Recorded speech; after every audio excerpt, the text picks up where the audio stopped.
Est-ce que vous allez bien ce matin?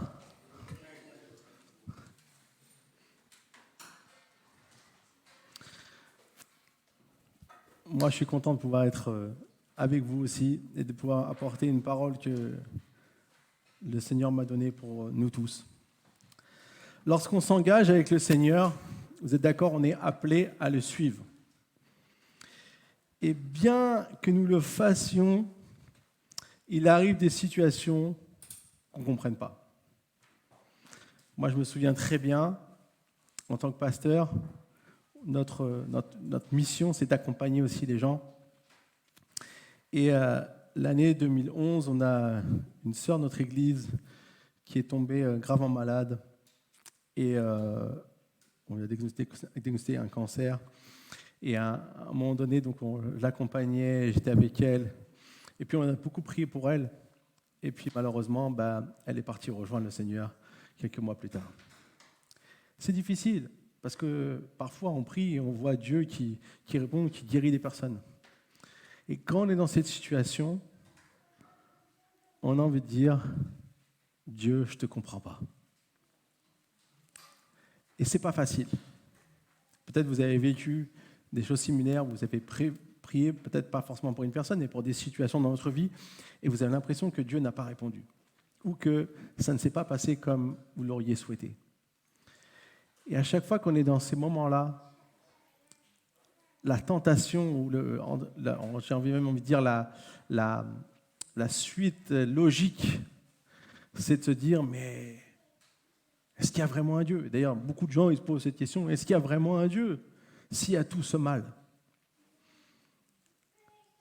Et dans ce moment-là,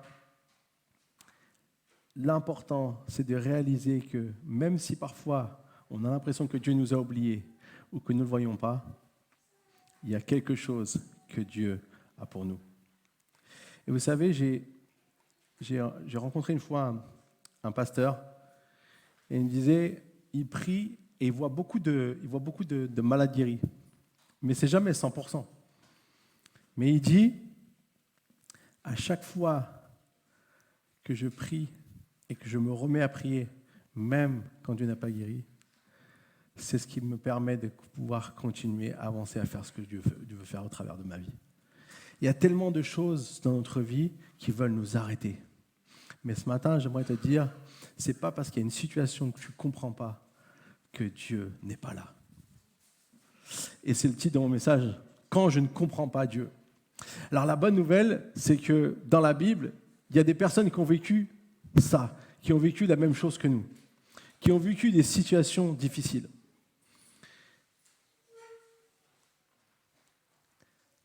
Un homme dans la Bible qui a vécu ça, c'est Moïse. Et aujourd'hui, je voudrais parler de Moïse. Vous savez que c'est incroyable, Moïse, c'est un miraculé. Vous savez pourquoi? Il a survécu à un génocide.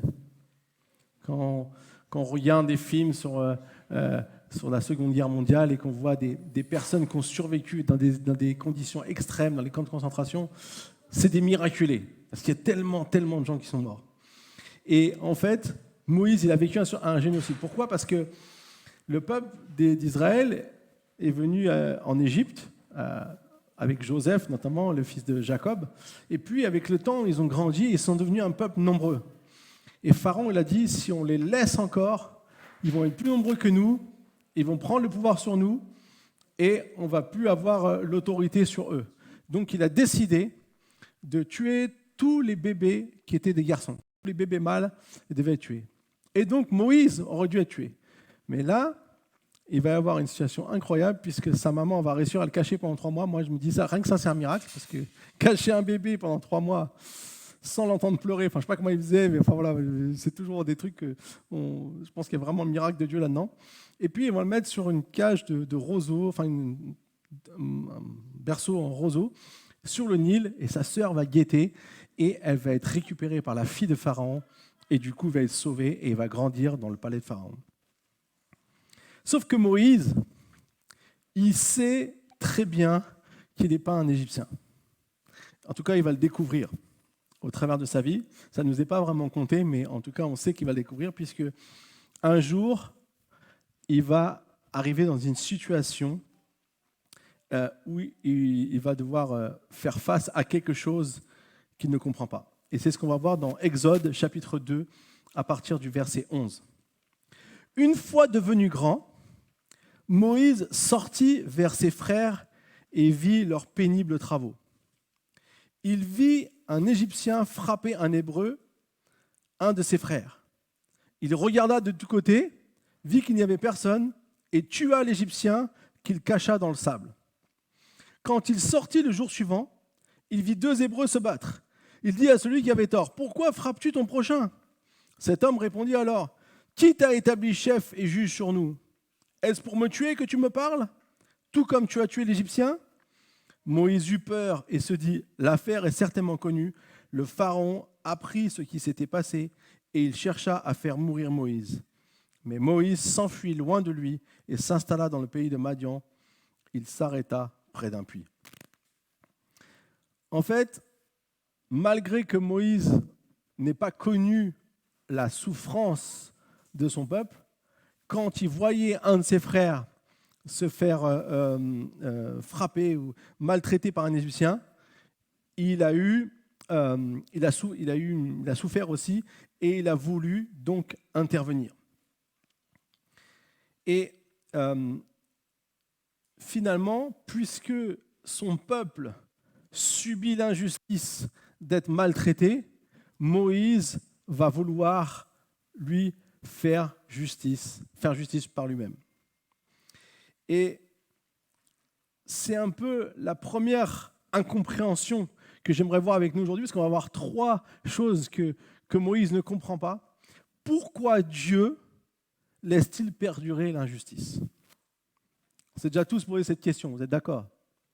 Et en fait, ici, Moïse, la seule chose qu'il va faire, c'est se dire « je vais faire justice ». Donc, il va essayer de faire ça discrètement, mais la réalité, c'est que il va se faire rattraper, puisque quelqu'un a vu ce qu'il a fait, et donc il savait que ça allait savoir, et il va finalement devoir s'enfuir.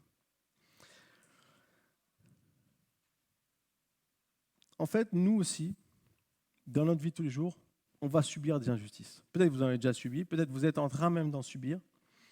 Et on sait ce que c'est de ressentir l'injustice. C'est quelque chose de difficile, c'est quelque chose voilà, qui nous défie, qui vient toucher nos émotions.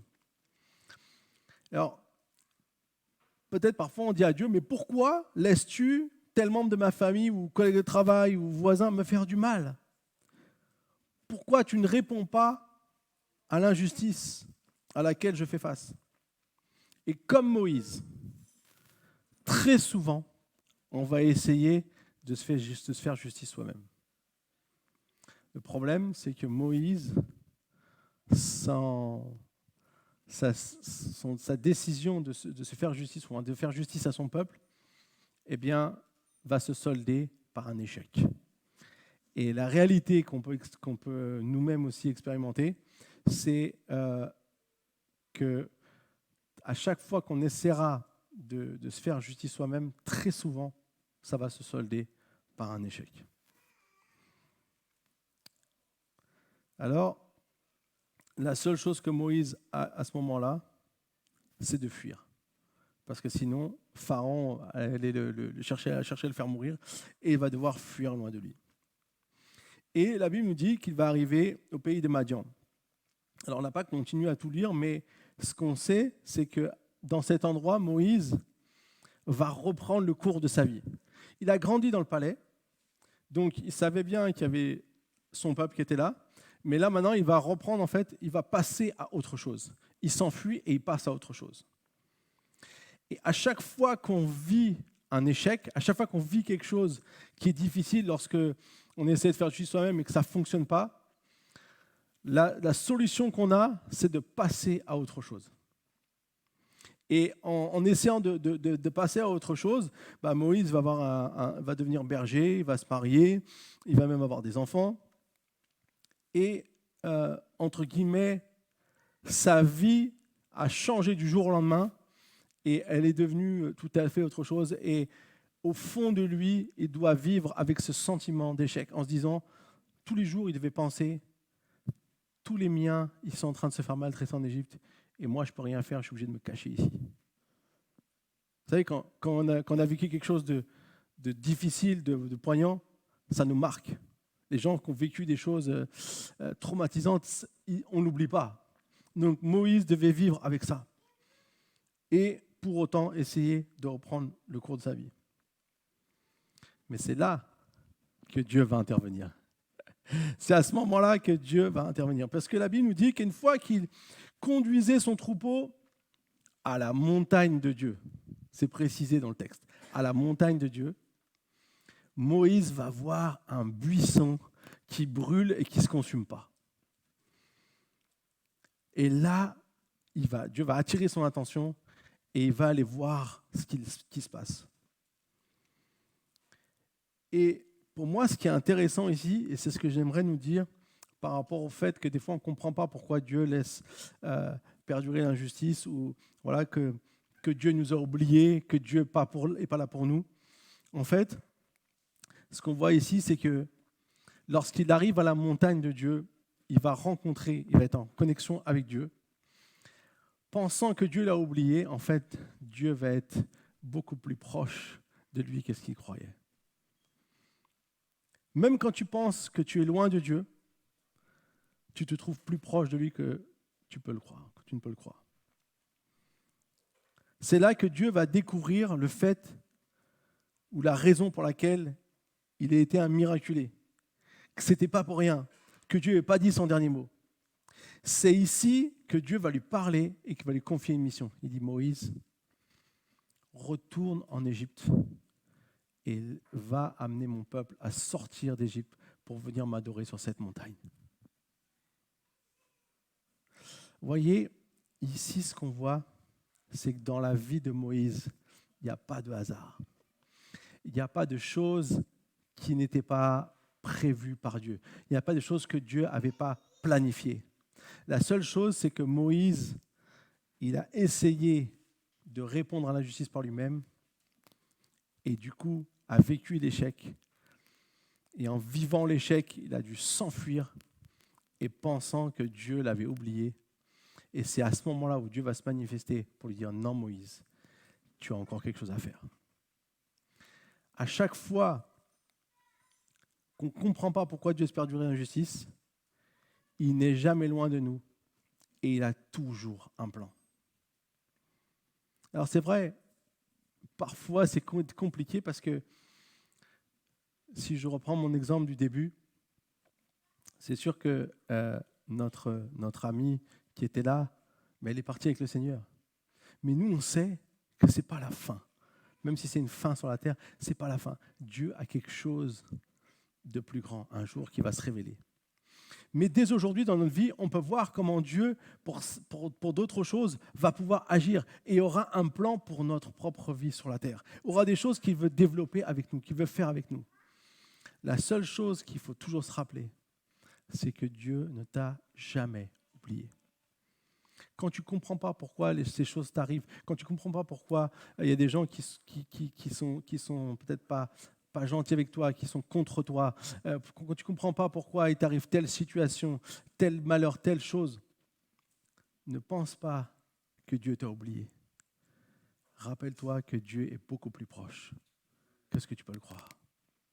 Et je crois que c'est ce que Dieu veut dire à quelqu'un aujourd'hui. Peut-être tu penses que Dieu t'a vraiment oublié ou que Dieu n'est pas avec toi. Il est peut-être avec les autres, mais pas avec toi. Non, il est beaucoup plus proche que tu crois. La Bible nous dit, psaume 34, 19, « L'Éternel est près de ceux qui ont le cœur brisé. Il sauve ceux dont l'esprit est abattu. » Si aujourd'hui tu vis des choses difficiles dans ta vie, Dieu est proche de toi. Dieu est avec toi. Dieu veut te dire que je ne suis pas loin. Et même si tu t'enfuis, et même si tu passes à autre chose, Dieu, à un moment donné, il sera sur ton chemin. Parce qu'il ne t'a pas, ne nous oublie jamais. Alors une fois que Moïse va recevoir sa mission, on voit qu'il va avoir une autre incompréhension qui va venir se mettre dans la vie de Moïse. Exode 3, versets 11 à 16 nous dit « Moïse dit à Dieu, Qui suis-je, moi, pour aller trouver le Pharaon et pour faire sortir les Israélites d'Égypte? Dieu dit, je serai avec toi. Voici pour toi le signe que c'est moi qui t'envoie. Quand tu auras fait sortir le peuple d'Égypte, vous servirez Dieu sur cette montagne. Moïse dit à Dieu, j'irai donc trouver les Israélites et je leur dirai, le Dieu de vos ancêtres m'envoie vers vous. Et s'ils me demandent quel est son nom, que leur répondrai-je? Dieu dit à Moïse, je suis celui qui suis. Et il ajouta, voici ce que tu diras aux Israélites, je suis m'a envoyé vers vous. Dieu dit encore à Moïse, voici ce que tu diras aux Israélites, l'Éternel, le Dieu de vos ancêtres, le Dieu d'Abraham, le Dieu d'Isaac, le Dieu de Jacob m'envoie vers vous. Tel est mon nom pour toujours. Tel est le nom sous lequel on fera appel à moi de génération en génération. La première action de Moïse, lorsque Dieu lui annonce que c'est lui qui va aller libérer le peuple, il va dire, qui suis-je moi pour aller devant Pharaon? Il ne comprend pas pourquoi Dieu l'a choisi pour cette mission. Et peut-être, nous aussi, parfois, on se dit, pourquoi m'as-tu choisi, Seigneur? Parce que Dieu a un plan pour chacun d'entre vous. Ici, on voit Moïse, on se dit, waouh, Moïse, c'est un truc énorme. Mais chacun d'entre nous, Dieu nous a choisis. Et parfois, on ne réalise pas, on ne valorise pas pourquoi Dieu nous a choisis et ce qu'il a pour nous. En fait, lui, il ne se voit pas capable pour cette mission. Et sa première question est, s'ils me demandent qui t'envoie, qu'est-ce que je leur dirai? Là, Dieu va révéler à Moïse qui il est en lui révélant son nom. Il lui dira, je suis celui qui suis. En fait, ce que Dieu essaie de dire à Moïse, c'est qu'il est éternel et qu'il existe depuis toujours. Moïse, quand il demande le nom, il dit ça pour une raison précise. Il a grandi en Égypte. Les Égyptiens ont des tonnes de dieux. Et chaque dieu a un nom et un objectif. Ce dieu, c'est pour ce truc-là, ce dieu, c'est pour... Et donc lui dit, toi, en fait, comment on peut te catégoriser, en fait? Et Dieu, dans sa réponse, il dit, je suis hors catégorie. Je suis celui qui suis. Vous savez, pour les Hébreux, c'est 4 lettres qui sont qui ne prononcent que des consonnes, parce qu'ils ne veulent pas prononcer le nom de Dieu. Sinon, on dit Yahvé. Mais en fait, eux, c'est ce qu'on appelle le tétragramme, 4 consonnes, et ils ne mettent pas de voyelles avec, parce qu'en gros, on ne prononce pas ce nom, parce que c'est un nom tellement saint que rien que le prononcer, c'est compliqué. C'est dans la culture juive. Parce que, en fait, Dieu révèle clairement qui il est et toute sa dimension, toute sa gloire. Alors, quand Moïse reçoit cette révélation incroyable de qui Dieu est et de ce qu'il va faire, il va pourtant, d'une manière tragique, revenir à son humanité bien réelle. Il dira, Exode 4, verset 1, Moïse répondit, « Ils ne me croiront pas et ne m'écouteront pas. Au contraire, ils diront, « L'Éternel ne t'est pas apparu. » Je ne sais pas vous, mais en fait, comprenons que là, Dieu il est en train de révéler à Moïse qui il est, toute sa grandeur, qu'en fait, je ne suis pas un Dieu comme les dieux égyptiens, je suis celui qui est éternel, qui a tout pouvoir, celui qui suit, on peut pas être plus grand que ça. Et en fait, lui dit, non, mais ils ne vont pas me croire. Alors, il ne faut pas trop se moquer de Moïse, parce qu'on aurait été à sa place, je ne suis pas sûr qu'on aurait fait mieux. Mais la réalité, c'est que malgré une manifestation miraculeuse de la puissance de Dieu, il trouve encore un autre obstacle. Parce que quand il dit ça, Dieu va lui dire, « Ok Moïse, tu ne me crois pas, je vais te le montrer. » Donc il dit, « Jette ton bâton. » Il jette son bâton, le bâton se transforme en serpent. Même quand on le voit à la télé avec les dessins animés, mes filles ont peur. Et du coup, il a dû être surpris.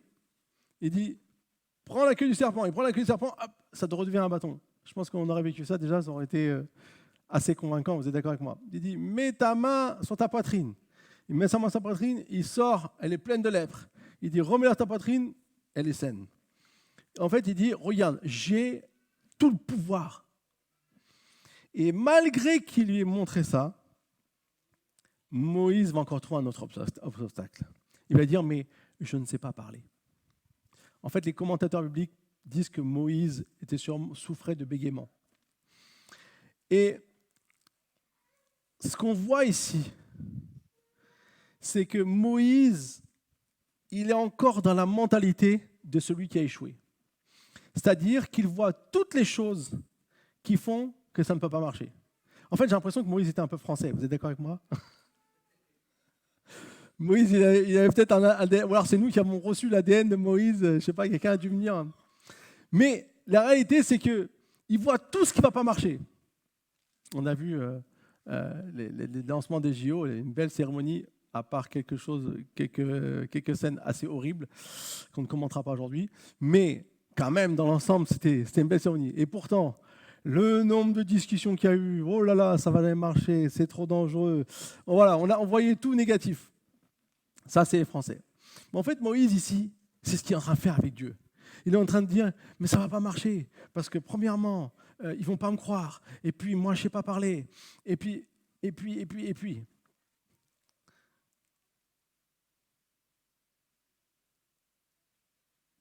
Pour pouvoir expérimenter ce que Dieu a pour nous,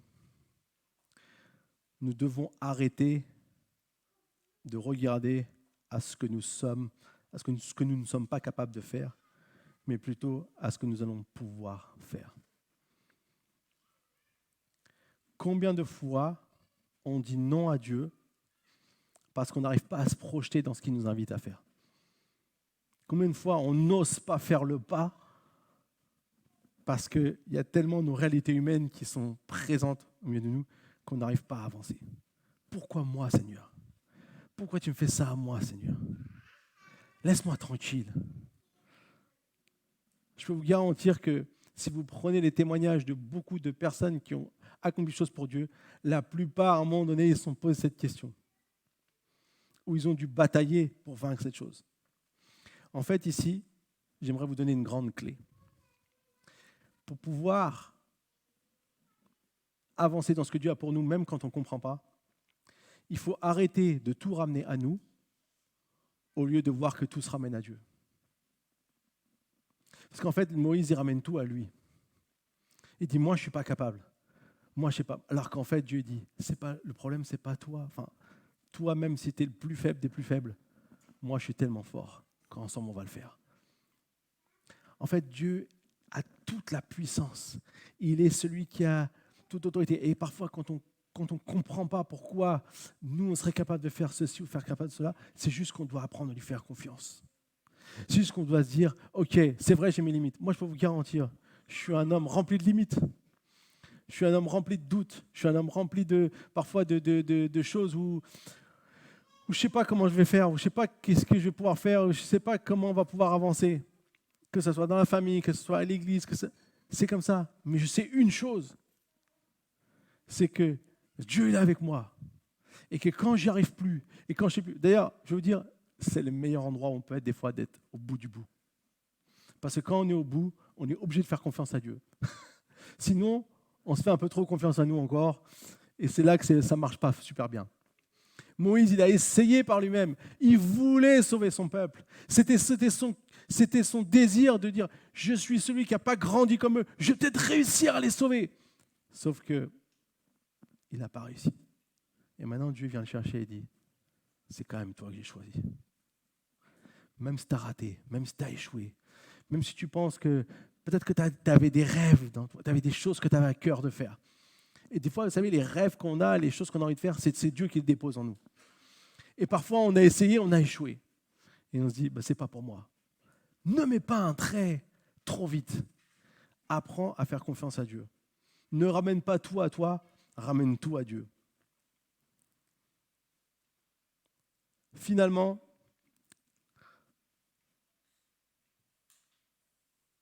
Moïse va quand même dire à Dieu, allez, envoie quelqu'un d'autre. Et là, Moïse, il est fort, c'est qu'il va réussir à mettre Dieu en colère. La Bible dit que Dieu se met en colère. Et lorsqu'il se met en colère, il dit, mais il n'a pas fini. Mais pourquoi il doute encore? Après tout ce qu'il lui a montré, tous les signes clairs, il va lui donner, il va le scotcher. Vous savez, Dieu, à la fin, c'est toujours Dieu qui gagne. N'essayez pas de vous battre contre Dieu, n'essayez pas de rivaliser avec Dieu, n'essayez pas de discuter avec Dieu en pensant que vous allez sortir gagnant des discussions, vous appellerez toujours. Mais il lui dira, je sais toutes choses, c'est pour ça que ton frère il est en route et qu'il va venir t'aider pour parler. Alors là, Moïse ne voulait pas, Dieu avait déjà prévu le plan, il savait que Moïse n'allait pas vouloir, il savait que Moïse allait être découragé. Et Dieu lui dit, ton frère il est en route, comme quoi il maîtrise tout. C'est pour ça, n'essayez pas de fuir, n'essayez pas de renoncer à ce que Dieu vous demande de faire, parce que c'est toujours Dieu qui gagne. Apprenez à lui faire confiance. En fait, lorsque Dieu nous choisit pour une mission, il a également tout ce qu'il faut pour nous faire réussir cette mission. Quand Dieu il t'équipe pour quelque chose, il te donne toutes les capacités pour le faire. Et donc, le seul objectif, c'est de nous concentrer sur lui et de rester connecté avec lui. C'est ça le message que Moïse recevra sur cette montagne. Dieu va dire, regarde, je ne t'ai pas oublié, je suis avec toi. L'injustice, je ne l'ai pas oublié, on va s'en occuper, mais c'est avec toi qu'on va le faire. Même si tu as échoué, j'ai quelque chose pour toi. Et j'ai envie de vous dire aujourd'hui, même si vous avez échoué dans votre vie, Dieu a quelque chose pour vous. Amen. Alors Moïse va donc partir vers Pharaon pour accomplir ce que Dieu lui a demandé. Et c'est alors que la réaction de Pharaon ne va pas être ce qu'il a imaginé. Lorsqu'il va donc arriver près de Pharaon, ils vont, avec Aaron, ils vont dire « laisse partir le peuple ». Et là, Pharaon, il va ricaner, il va dire « vous êtes sûr que vous voulez partir là ?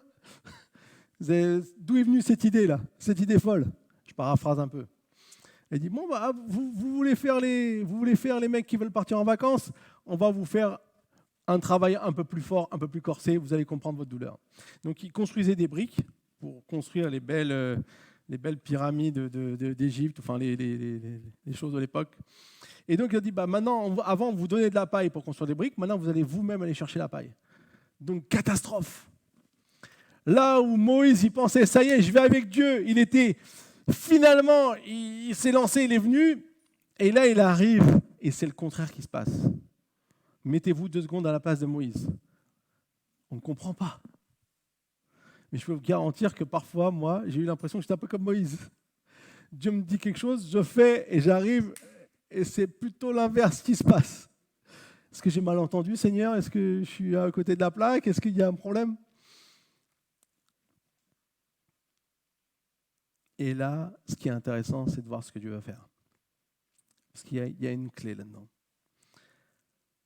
La seule chose que Dieu va répondre à Moïse, on va lire Exode 5, verset 22. Moïse retourna vers l'Éternel et dit, « Seigneur, pourquoi as-tu fait du mal à ce peuple ? Est-ce pour cela que tu m'as envoyé ? Depuis que je suis allé trouver le Pharaon pour parler en ton nom, j'ai fait du mal à ce peuple et tu n'as pas du tout délivré ton peuple. En gros, tu m'as annoncé un truc qui ne s'est pas passé. Et pire que ça, tout le peuple détestait Moïse maintenant. Ils sont venus le voir, il lui dit, pourquoi tu es venu parler au Pharaon ? C'est encore pire pour nous maintenant. Donc mettez-vous à la place de Moïse. Mais la seule chose que Dieu va répondre à Moïse après cette interrogation, c'est de lui rappeler la promesse. Il va lui dire, comme je t'ai promis, il y a un pays qui est pour vous, que vous sortirez, que vous allez, vous gagnerez, vous vaincrez tous les gens là-bas, et c'est sur cette terre. C'est-à-dire c'est aujourd'hui là où se trouve le peuple d'Israël. Alors, pourquoi Dieu il fait ça ? On va dire, bah, merci, tu l'avais déjà dit, ça Dieu, donc c'est sympa pour la répétition, mais en attendant, ce n'est pas en train de se réaliser. Hein ? Alors, il faut comprendre quelque chose d'important. Pour Dieu, le résultat n'est pas la chose la plus importante. La question qu'on se pose, c'est pourquoi le résultat n'est pas ce que Dieu a promis ? Ça, c'est l'interrogation de Moïse. Pourquoi le résultat n'est pas ce que tu as promis ? Mais pour Dieu, le résultat n'est pas la chose la plus importante. Vous savez pourquoi ?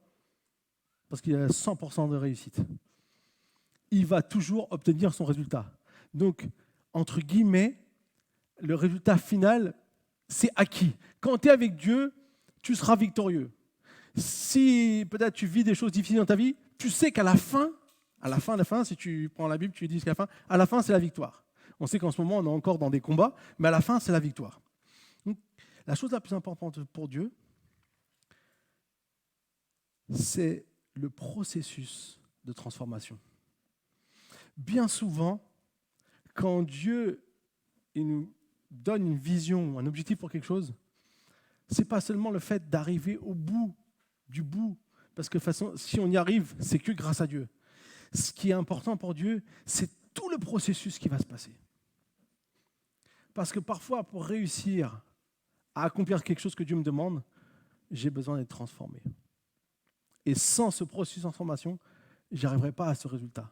Donc Dieu s'attache beaucoup plus au processus de transformation.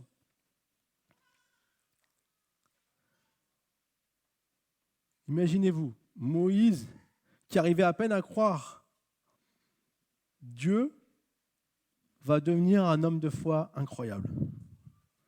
Comment ? Par le processus de transformation que Dieu est en train d'opérer dans sa vie. Lorsqu'on lit les 10 plaies d'Égypte, je ne sais pas si vous avez déjà un jour lu les passages, donc là on était dans Exode 5, si vous continuez à lire 6, 7, 8, 9 et voilà, suivant, eh bien vous allez voir les 10 plaies d'Égypte. Il y a un schéma qui se répète très souvent. Il y a une plaie, par exemple, il y a eu des grenouilles, il y a eu les moustiques, il y a eu toutes sortes de choses. Au début, Pharaon, avec ses magiciens, il arrivait à égaler la puissance de Dieu. Puis très vite, à un moment donné, on lit qu'ils n'arrivaient plus à faire pareil. Au début, ils arrivent à faire pareil. Après, au bout d'un moment, Dieu il est monté crescendo pour montrer qu'il est plus puissant. Et puis à un moment donné, Pharaon il dit à Moïse, prie pour moi, pour que les moustiques partent, et après, je vous laisserai partir. Donc Moïse, il dit, demain, les moustiques partiront. Donc il va prier Dieu. Dieu enlève les moustiques. Et là, Pharaon dit, non, finalement, vous ne partez pas, vous restez. Qu'est-ce que Dieu dit à Moïse après ? Oh, mon pauvre Moïse, je comprends, c'est dur. Oh, mon petit chou, t'inquiète pas, on va y arriver. Non, il dit, Moïse, lève-toi de bon matin et retourne voir Pharaon. Et ça m'a interpellé parce qu'en lisant, je me suis dit, oui, c'est ça en fait. Dieu est en train de fabriquer, il est en train de former Moïse. Ce n'est pas parce qu'il n'a pas réussi encore ce que Dieu avait promis que ce n'est pas ce qui va arriver. C'est juste qu'il a encore besoin de se relever une fois de bon matin et aller retourner voir Pharaon et lui dire, laisse partir mon peuple. Et à chaque fois, il fera le coup. Et vous savez, la dernière fois, c'est Pharaon qui va appeler Moïse, qui va dire, pars.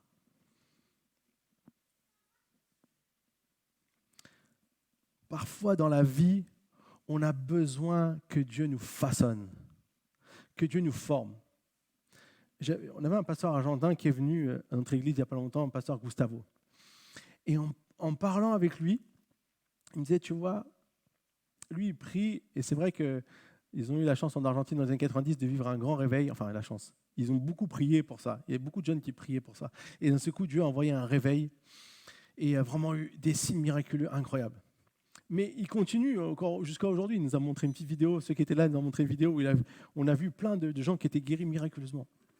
Et en fait, il me disait, tu vois, beaucoup de personnes, on aimerait tous prier et voir des guérisons. Mais Dieu, souvent, il donne aussi ce don à des gens qui peut-être n'ont pas tout de suite vu les choses, mais qui ont persévéré. Et il dit, je connais beaucoup d'églises qui aimeraient voir tout ça, mais en fait, ils le font un peu, puis après, ils laissent tomber. Il dit, l'important, c'est de continuer. C'est de montrer à Dieu que même si peut-être je ne vois pas le résultat tout de suite, je continue et je prie encore. Et comme je l'ai raconté au début, c'est triste quand on prie pour quelqu'un et qu'il ne guérit pas, mais ça ne veut pas dire que Dieu ne peut pas guérir. On doit faire attention de ne pas faire ici un raccourci qui n'est pas juste.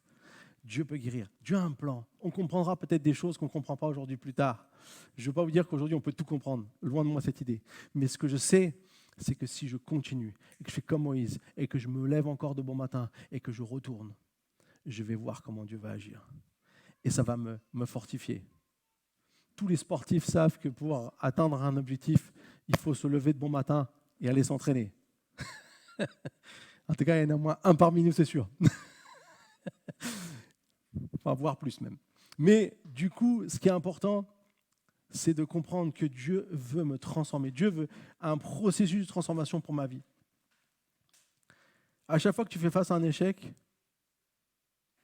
ne te dis pas que c'est fini. Remets-toi debout, parce que si tu es en lui, à la fin, il n'y aura pas d'échec. Si tu continues à persévérer avec Dieu, à la fin, il n'y aura pas d'échec. Si tu ne tiens pas le résultat promis par Dieu, ce n'est pas un échec, c'est juste le processus de transformation qu'il opère dans ta vie.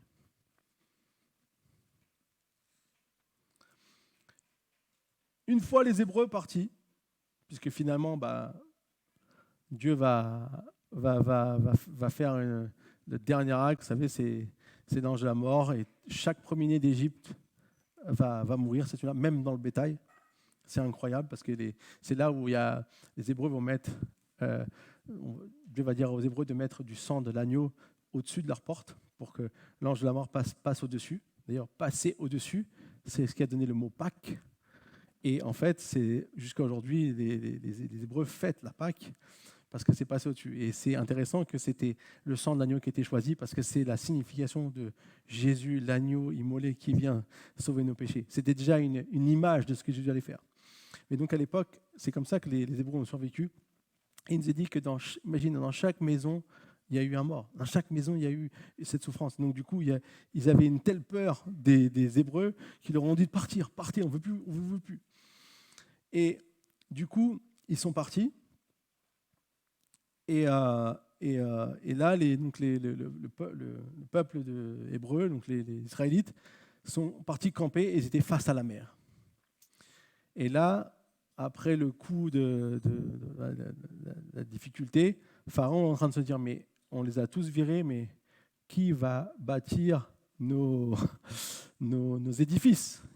Qui va travailler pour nous? La main-d'œuvre est partie. Donc là, il va se dire, oula, j'ai fait une erreur. Donc il prend toute son armée, 600 chars d'élite, et il poursuit les Hébreux.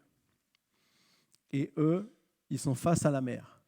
Donc quand vous voyez une armée au loin qui est en train d'arriver assez vénère et assez rapidement, et que tu regardes devant toi qu'il y a la mer, tu te dis, là, ça va être compliqué.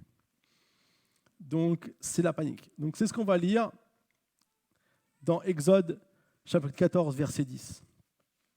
Le Pharaon approchait, les Israélites levèrent les yeux et virent que les Égyptiens étaient en marche derrière eux. Ils éprouvèrent une grande frayeur et crièrent à l'Éternel. Ils dirent à Moïse, est-ce parce qu'il n'y avait pas assez de tombeaux en Égypte que tu nous as emmenés dans le désert pour y mourir? Que nous as-tu fait en nous faisant sortir d'Égypte? N'est-ce pas précisément ce que nous te disions en Égypte? Laisse-nous servir les Égyptiens, car nous préférons être esclaves des Égyptiens plutôt que de mourir dans le désert. Moïse répondit au peuple, n'ayez pas peur, restez en place et regardez la délivrance que l'Éternel va vous accorder aujourd'hui. En effet, les Égyptiens que vous voyez aujourd'hui, vous ne les verrez plus jamais. C'est l'Éternel qui combattra pour vous. Quant à vous, gardez le silence. J'adore ce passage. C'est Moïse. C'est mieux que dans les films. En fait, ici, face à la menace, tout le peuple s'en prend à Moïse. Et vous voyez ce qu'il disait? Pourquoi on part dans le désert? On va mourir de faim dans le désert. C'est vrai que quand tu pars, bon, tu as ton casse-croûte, tu as un petit peu de denrées pour quelque temps, mais au bout d'un moment, dans le désert, tu ne plantes pas, tu ne fais rien pousser. Donc, quelle idée d'aller dans le désert? Donc, il y a toujours des gens qui sont là pour nous dire des choses, mais on n'aurait pas dû faire comme ça, mais regarde. Et là, Moïse, il a ces gens-là aussi. Et du coup, finalement, ils disent, on aurait dû rester là-bas. Au moins, on était esclaves, mais on ne va pas mourir. Là, on va tous mourir. Moi, ce que j'aime, c'est de voir ici le Moïse que Dieu a façonné. C'est plus le Moïse qui était là à dire non, on voit quelqu'un d'autre. C'est un autre Moïse. Parce qu'au travers de toutes ces incompréhensions, au travers de toutes les choses qu'il a vécues dans sa vie, Dieu l'a forgé, l'a façonné, l'a formé. Et ici, qu'est-ce que va dire Moïse? Il va dire au peuple, euh, n'ayez pas peur, restez en place, regardez la délivrance, et il dira, les Égyptiens que vous voyez aujourd'hui, vous ne les verrez plus jamais. Il est en train de prophétiser la victoire des Israélites. Il faut comprendre que quand il prophétise ça, ce n'est pas avec des certitudes bien, parce que tu es face à la mer, tu es en face de l'armée la plus puissante du monde. En fait, c'est une prophétie, on va dire, humainement parlant, c'est une stupidité. C'est impossible, c'est une impossibilité. Mais Moïse, il est plus connecté à son humanité seulement, il est connecté à sa connexion avec Dieu. Et ce qu'il reçoit, en fait, ça vient de Dieu. Et donc, qu'est-ce qu'il dit au peuple à la fin? Il dit, gardez le silence. C'est plus le moment de se plaindre, mais c'est le moment d'expérimenter le miracle de Dieu. Face à la mer, Dieu va lui dire après, qu'est-ce qui se passe ici? Pourquoi il y a tant de bruit? Et il dit, Moïse va même intercéder pour le peuple, va dire, non, mais on sait que tu vas agir pour nous. Il est là, il est prêt à croire. Et donc Dieu va dire, ok, lève les mains. En levant les mains, la mer va s'ouvrir. Ça nous montre quoi ici? Ça nous montre que Dieu va faire un chemin là où il n'y en a pas. Dieu va créer une voie là où c'est impossible. Dieu va accomplir quelque chose. Et c'est ce qu'il fait dans notre vie. Si seulement on comprend que Dieu veut nous transformer, toutes les incompréhensions de notre vie, toutes les fois on dit « je ne comprends pas Dieu », en fait, Dieu veut l'utiliser pour nous montrer qu'il est là et qu'il nous a choisis et qu'il veut nous faire devenir la personne que lui a prévu qu'on soit. Et que ces incompréhensions ne sont pas des obstacles, ce sont des tremplins. Ton incompréhension, ce n'est pas ton obstacle, c'est ton tremplin. C'est ce qui va te permettre d'aller au prochain niveau. Hein, les amateurs de jeux vidéo, il faut aller au niveau d'après. En fait, là, c'est pareil. Là, tu es dans un monde, et bientôt, Dieu va dire, stop, c'est fini, maintenant, on va aller dans un autre monde un peu plus corsé. La foi de débutant, c'est bien. Maintenant, on va aller à la foi un petit peu supérieure. Et là, bim, il envoie un petit truc. Oh non, mais c'est pas possible. Mais comment je vais faire? T'inquiète pas. Et là, d'un seul coup, Dieu nous forge, nous façonne et nous emmène à aller un peu plus loin. Et vous savez pourquoi c'est important de garder le silence? Parce que le processus de se remonter sur lui, en le connaissant davantage, et faire taire les paroles négatives. Moi, ce que je me suis rendu compte dans ma propre vie à moi, je ne vous accuse pas vous, là, c'est moi, là. Je ne vous prends pas en exemple vous, je me prends en exemple moi. La plupart du temps où j'ai buté sur quelque chose, c'est parce que j'ai mis plus mon attention sur les paroles négatives, qui sont peut-être avec des fondements vrais.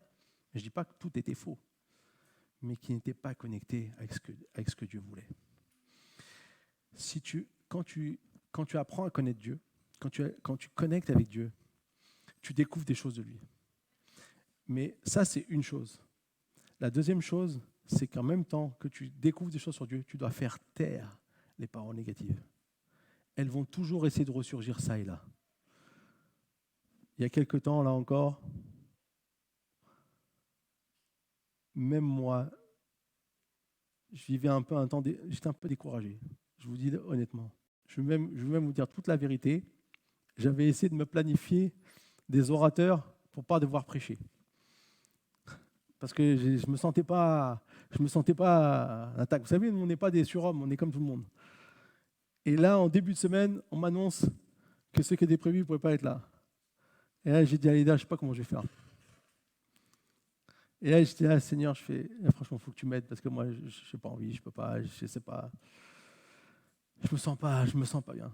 Et c'est pour ça que ce message, en fait, il est basé sur une propre vérité que j'ai expérimentée moi-même la semaine dernière, enfin cette semaine. Et je me suis levé un matin, j'ai dit, ok Seigneur, si tu veux que je prêche, il faut que tu me donnes quelque chose. Et j'étais allongé sur mon lit, pas en prière intensive. Vous savez, quand on est allongé sur le lit, qu'on se dit, pourvu que quelque chose tombe du ciel. Et là, Dieu a fait grâce. Il a commencé à stimuler mes pensées. Et là, je me suis levé, je me suis mis au bureau, j'ai commencé à prendre la Bible, et j'ai pris mon cahier. J'écrivais. Gloire à Dieu. C'est pour vous dire qu'à chaque fois qu'on est face à une situation difficile, Dieu il a quelque chose. Faites taire les paroles négatives. Gardez le silence. Taisez-vous maintenant, tous les négatifs là. Et regardez ce que Dieu va faire. Maintenant, fais taire tes paroles négatives et regarde ce que Dieu va faire pour toi. Amen. Alors, on conclut. Aujourd'hui, je sais que certains d'entre vous, parce que le Saint-Esprit m'a mis ça vraiment dans mon cœur, vous vivez peut-être des choses que vous ne comprenez pas. Ou peut-être vous ne comprenez pas Dieu là.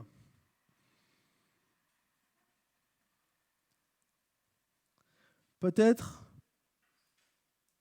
tu as besoin de voir que même si tu penses qu'il est loin, en fait, il est proche. Tu as besoin de sentir ça, de voir ça. Malgré toutes tes imperfections, tu penses que tu ne pourras pas y arriver. Enfin, avec toutes tes imperfections, tu penses que tu ne pourras pas y arriver. Mais en fait, tu es capable de faire ce que Dieu t'a appelé à faire, parce qu'il est avec toi. Et enfin, ne pense pas que tu es en échec avant d'avoir expérimenté le processus de transformation dans ta vie pour que Dieu puisse t'emmener à expérimenter la victoire. Parce qu'avec Dieu, ça finit toujours par une victoire. Avec Dieu, on a toujours la victoire. Que ce soit ici ou que ce soit un jour dans ce que Dieu a prévu, dans l'éternité, il y aura la victoire. Amen. Est-ce qu'on peut fermer les yeux un instant? Tu peux venir.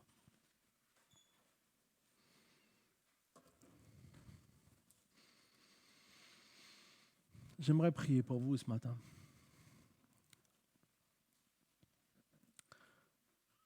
J'aimerais juste te demander s'il y a quelque chose que tu batailles en ce moment avec Dieu.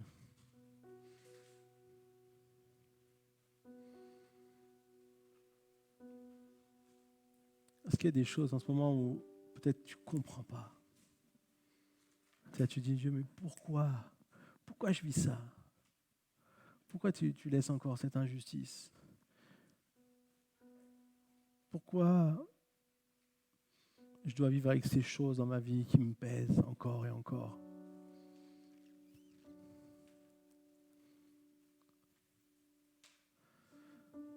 Pourquoi tu n'as pas fait ce que tu as promis?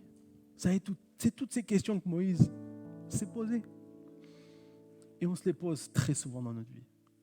Soyons honnêtes ce matin. Mais aujourd'hui, j'aimerais te dire, Dieu est là. Il est proche de toi. Il ne t'a pas oublié, il ne t'a pas abandonné. Jamais Dieu nous abandonne. Jamais. Même quand nous, on est partis loin, lui, il est toujours à côté. Et j'aimerais vraiment t'inviter aujourd'hui à peut-être accepter que cette incompréhension ou cette difficulté ou cette épreuve, appelle-le comme tu veux, c'est peut-être juste l'opportunité que Dieu veut te donner pour grandir, pour avancer, pour devenir un peu plus l'homme ou la femme de foi que Dieu veut que tu sois. Et que, au travers de ces incompréhensions, il va faire de toi une nouvelle personne. Il va faire de toi une personne où les choses anciennes ne vont pas rester, mais il y a des choses qui vont être nouvelles. Que quand Jésus vient dans ta vie, il rend toutes choses nouvelles. La Bible dit, les choses anciennes sont passées, voici, toutes choses sont devenues nouvelles. Toutes choses sont devenues nouvelles. Il veut rénover ta vie, il veut rénover tes pensées, il veut rénover ton cœur, il veut rénover les choses, il veut que tu puisses expérimenter quelque chose de beaucoup plus profond. Et aujourd'hui, c'est le moment de décider pour ta vie. Est-ce que tu veux ça? Ou est-ce que tu n'as pas encore la force de le faire? Si c'est toi aujourd'hui, si tu as envie de vivre ça, si tu as besoin de vivre ça aujourd'hui, juste lève ta main à ta place. J'aimerais prier pour toi. J'ai vu. Est-ce qu'il y a encore quelqu'un aujourd'hui? J'ai vu. Est-ce qu'il y a encore quelqu'un aujourd'hui? J'ai vu. Alléluia, Seigneur. Seigneur, merci. De toute façon, toi, tu nous connais. On veut te dire oui, on veut lever la main en signe de dire OK, Seigneur. Mais toi, tu nous connais. Toi, tu sais qui on est. Toi, tu es à côté de nous. Alors, je te prie, Seigneur, ce matin, que tu puisses venir vraiment, Seigneur, bénir, Seigneur, chaque personne qui a levé la main. Saint-Esprit, viens sur eux maintenant. Viens sur eux maintenant, Seigneur. Remplis-les de ton Saint-Esprit maintenant, Seigneur Jésus. Merci parce que toi, tu es celui qui nous montre, qui nous façonne, qui nous développe, qui nous fait devenir toujours plus comme toi, qui nous rend plus forts. Seigneur, je te prie, Seigneur, que comme Moïse, Seigneur, nous pouvons grandir en toi, Seigneur, ce matin. Seigneur, aide-nous. Aide-nous dans les moments difficiles. Merci parce que tu es là dans les moments où peut-être on a l'impression que tu n'es pas là. Et je te prie, Seigneur, qu'aujourd'hui nous puissions sentir ta présence. Sentir ta présence.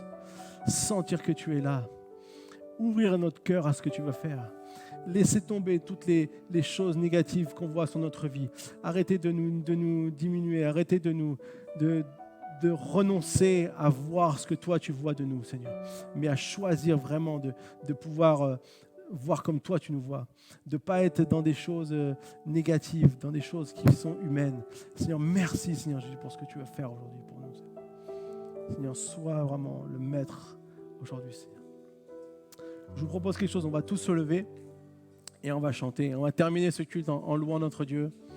Et sachez que si vous avez besoin de quoi que ce soit, Dieu peut le demander. Si quelqu'un désire vraiment la prière, vous pouvez vous approcher, je prierai pour vous. Mais juste terminons en louant notre Dieu. Parce qu'il est celui qui est le Dieu qui nous aime et comme Moïse qui a un chemin là où il n'y a plus d'issue. Amen.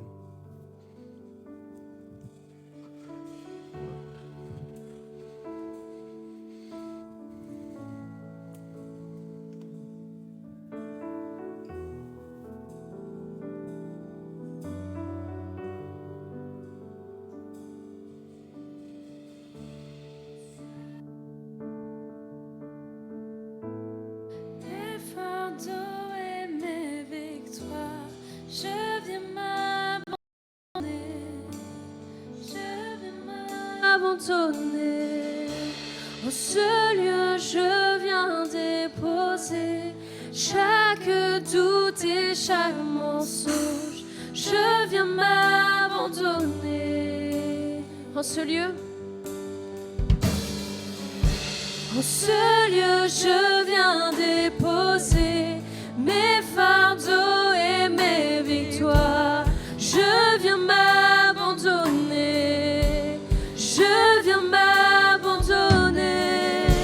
En ce lieu, je viens déposer chaque doute et chaque mensonge. Je viens m'abandonner. Plaçons ma vie, Jésus. Viens faire ta volonté.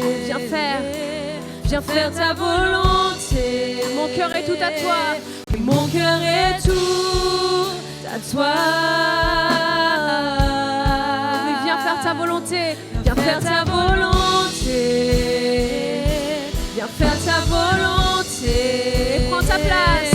Et prends ta place dans ma vie. Viens faire ta volonté. Viens faire ta volonté. Mon cœur est tout à toi. Viens faire ta volonté. Viens faire ta volonté. Viens ébranler toutes mes traditions. Détruis les murs de ma religion. Tes plans sont parfaits. Tes plans sont parfaits. Viens ébranler toutes mes traditions. Détruis les murs de ma religion. Tes plans sont parfaits. Tes plans sont parfaits. Oui, viens ébranler toutes mes traditions. sont parfaits. Tes plans sont parfaits. Viens ébranler toutes mes traditions, détruis les murs parfaits. Tes plans sont parfaits et prends ta place dans ma vie. Viens faire ta volonté, viens faire ta volonté. Mon cœur est tout à toi. Oui, viens faire ta volonté, viens faire ta volonté. Prends ta place dans ma vie. Viens faire ta volonté, viens faire ta volonté. Mon cœur est tout à toi. Viens faire ta volonté, viens faire ta volonté. Viens ébranler toutes mes traditions, détruis les murs de ma religion. Tes plans sont parfaits, tes plans sont parfaits. Oui, viens ébranler toutes mes traditions, détruis les murs de ma religion. Tes plans sont parfaits, tes plans sont parfaits. Déclarons bien, et viens ébranler toutes mes traditions, détruis les murs de ma religion. Tes plans sont parfaits, tes plans sont parfaits. Oui, viens ébranler toutes mes traditions, détruis les murs. Tes plans sont parfaits, tes plans sont parfaits. Et prends ta place dans ma vie. Viens faire ta volonté, viens faire ta volonté. Mon cœur est tout à toi. Oui, viens faire ta volonté, viens faire ta volonté. Prends ta place dans ma vie. Déclarons, viens faire ta volonté, viens faire ta volonté.